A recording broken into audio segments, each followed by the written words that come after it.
Hello, it's Crystal, and welcome back. Today we will continue on with Isra's story. As we learned yesterday, Isra is pissed. She is a determined woman. She's going to build an empire, and her husband was to be helping her build it. As it turns, her husband wasn't helping her so much. Let's find out today what Isra does about this.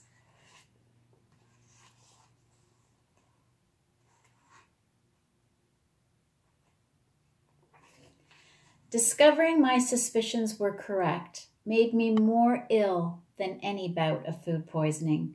My no-good husband's routine was no longer a surprise. Every day was the same. Every morning and afternoon was spent in front of the television, stuffing his fat face and licking his fat fingers. He would periodically rise to go to the toilet or to replenish his food supply. It was no wonder he was so fat. At 3:30 in the afternoon, he would struggle to disengage his body from the deep crevice it had made in the couch and haul his fat ass to the local brothel. After a beer and a romp, he would promptly return home at 5 p.m. Sometimes he would shower, but mostly he would not. He opted to spend more time cleaning up any evidence of his day in the house rather than the remnants of the whore left on his skin. When the house passed his inspection, he would put his work clothes on for the second time that day and proceed to his favorite pad thai restaurant on the street corner, diagonally across from our home. At first, I thought there to be no other rationale behind this stop other than my husband's voracious appetite. I should have known better. I went to the restaurant one evening after I informed him I was too tired to cook. It was a tactic I had hoped would serve as a minor irritation because I knew he had already indulged in a generous portion of pad thai. I was struck by the impulse to sit in his regular chair at his regular table. My bottom had barely grazed the seat when I saw what served as his evening view. Whether he was sipping tea or stuffing his fat mouth, my husband was habitually able to time his arrival to mine because the vantage point awarded to my husband was a clear view of our front gate. The following evening, when the door opened and my husband appeared at the standard 15 minutes after me, I felt the muscles in my body tense. The uncontained merriment still seeping from his recently sexed body threw my brain into a frenzied firework of rage. Blobs of red and black bust through my eyes, blocking all vision. Oblivious to my internal reaction, he sauntered over to where I stood preparing the evening meal and kissed me on the cheek with the lips that had just been used on the whore. I'm exhausted. Such a busy day. As he reclaimed his position on the couch that was still warm, blood-red explosions pummeled inside my head with a force that threatened to knock me to the floor. Isra, darling, please bring me a beer. I must have heard him from behind the scarlet explosions because I found myself standing in front of the fridge, reaching for his beer. Instinctively, my fingers wrapped around the cold bottle, calmly tightening and twisting until his chubby neck oozed out between my fingers and down onto the floor where it melted into liquid fat. As I walked to where my husband sat deeply engaged in the evening news, his fat continued to liquefy until it reached my waist, and it was difficult for me to wade through. I feared he would turn around before I could control the impulse to smash the cold bottle into his fat head. Here's your beer, darling. When I finished preparing our dinner, I'd like to hear about your day and what was so exhausting about it. Night after night, he filled our home with tales of his fabricated day. In great detail, he reiterated conversations with his boss and colleagues. Such falsehoods that dripped from that man's tongue. He told me about his colleagues' children and their spouses. They were all given names and identities. He told me all about the work gossip, who was sleeping with whom, and the dilemmas he had remarkably had all the solutions for. I'm going to get another big promotion and a great big raise. Very soon, Isra will be able to move into a much bigger home. Why, the other day I was looking at this house. It would be perfect for us. If I did not hate him so much, I would have marveled at his gift for deception. Indeed, had the situation been reversed, he would have admired the same gift bestowed upon me. My facial expressions exuded nothing but delightful pleasure in his perjury. My veins, however, struggled to contain the blood that was rolling through them. We danced around each other, ever cautious of what the other was doing, of what the other was saying. I thought that I had fooled him, just as he had fooled me. But at some point, he discovered I knew his secret. After supper, he would go for a walk. It was the only exercise he got other than the horse.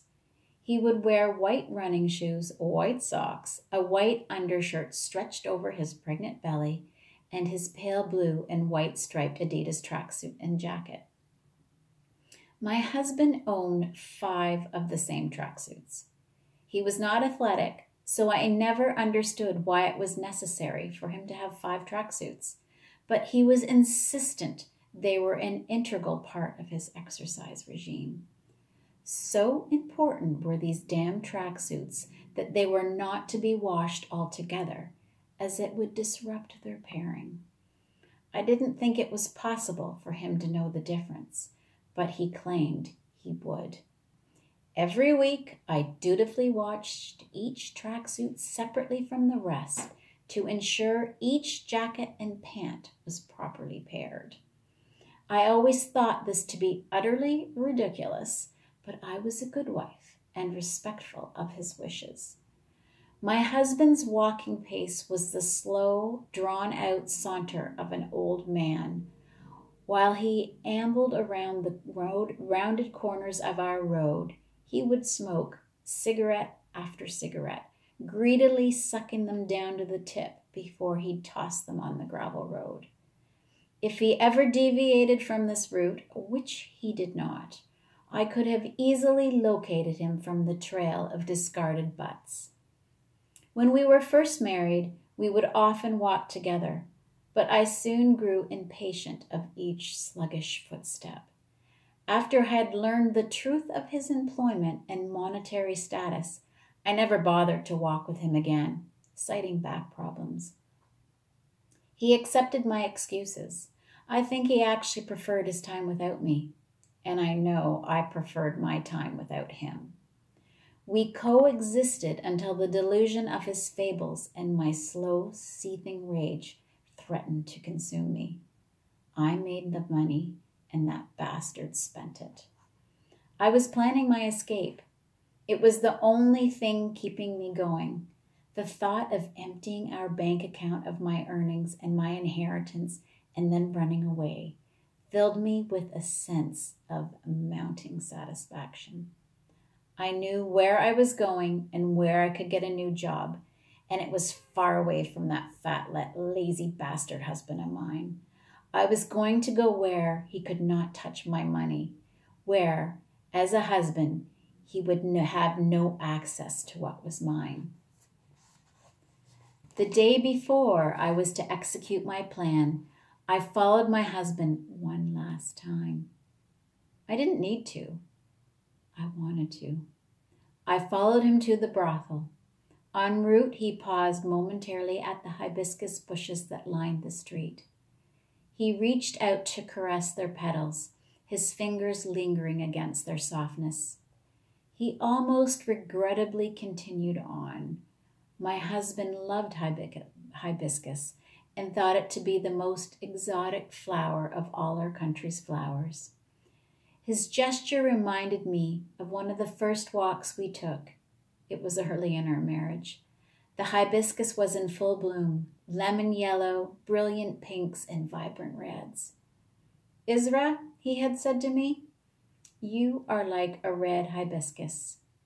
You behold an understated beauty, and it is only upon closer examination that the exotic detail is revealed. My cheeks had flushed. As he stroked the side of my face, my stomach had purred. It had been the most intimate, most exhilarating moment I had ever experienced. My chest swelled with the anticipation of a new beginning when I walked to the bank that fateful morning in 1995. I had an appointment with the bank manager. I was going to withdraw everything from our savings. I had it all figured out. I knew how I was going to do it without my husband suspecting a thing. I had to be fast. I sat down in the cool leather chair, chilled from the constant stream of air conditioning, and waited for the bank manager.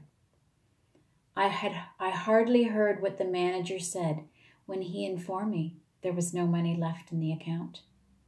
It was all gone. Your husband was in yesterday and he withdrew everything, he said. He said he was buying a company. My inheritance, my savings, even my secret account.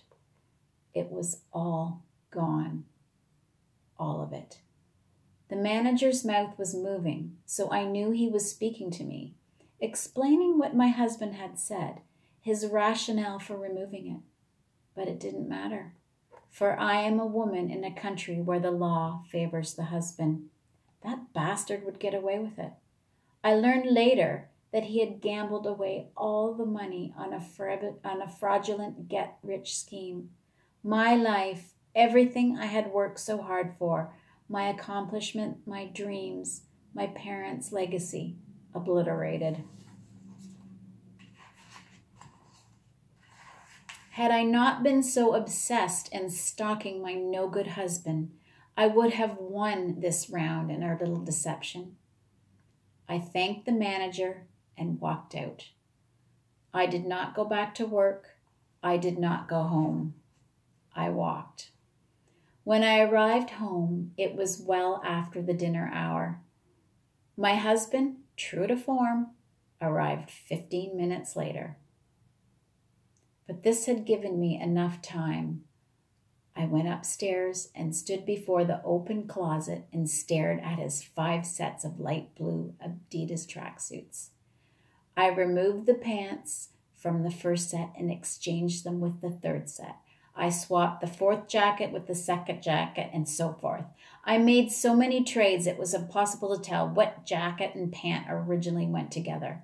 Then I climbed in bed and shut my eyes. Just as I thought, I heard the door open. "Hello, my darling." I kept my eyes closed, shutting him out of my view. I knew I had to keep my eyes closed because I was afraid of what I would do if I opened them and saw his big blubbery face. He came into the bedroom, and without opening my eyes, I responded in a voice that I recognized as my own, but from where it came, I did not know. "Hello, darling. I have a terrible headache tonight. Can you fix yourself some dinner?" "Of course I can, darling. Why don't you just stay there in bed and I'll pick us up some pad thai." He kissed me on the cheek. It took all of my strength not to vomit in his face. I lay there long after he had returned. When he got back, he came to the bedroom, put on his tracksuit for his evening walk. "Darling, are you feeling any better? Darling? Darling?" I pretended I was sleeping and gave a little moan so he would shut up and I would not have to hear his ratty voice.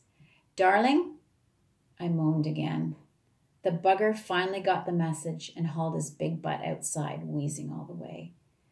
I waited half an hour before I calmly rose out of bed. I went to the window and let the humid night breeze kiss my face. Unlike my husband's pudgy lips, the wind's kiss was welcome. I walked down the stairs and then outside to where our car was parked. I opened the gate and maneuvered the car onto the street, locked the gate, and drove. During my trial, I told the court I was distraught, and when I went for a drive that evening, I didn't know where I was going. I went driving to try and clear my head, I told them. It was a lie. I knew where I was going. I knew what I was doing. I knew I was going to kill my husband before I left the bank. I knew I was going to murder that lying, thieving, fat bastard. It was the one thing I did know. I did not know how, but I quickly figured it out. Murdering him would be easy. My only concern was I did not want to have to touch him or have to touch any part of him ever again. I did not want his blood on me. I detested him, and the thought of a river of scarlet red dripping on my hands or splattering across my face sickened me. The compromise was simple. I would run him over with the car. And if he wasn't dead, I would throw the car in reverse and back up over him. But I never had to put it in reverse. I got it right the first time. I saw the pale blue mismatched tracksuit in the distance, meandering around a turn in the road. I pushed the accelerator to the floor and aimed. As the car sped towards my husband, he unknowingly smoked his last cigarette. I gripped the steering wheel, preparing for impact. He never saw it coming. The front bumper rammed into the back of his legs. Momentarily airborne, his stout body smashed against the windshield and was then hurled in the ditch. I stopped the car, sat perfectly still, and breathed.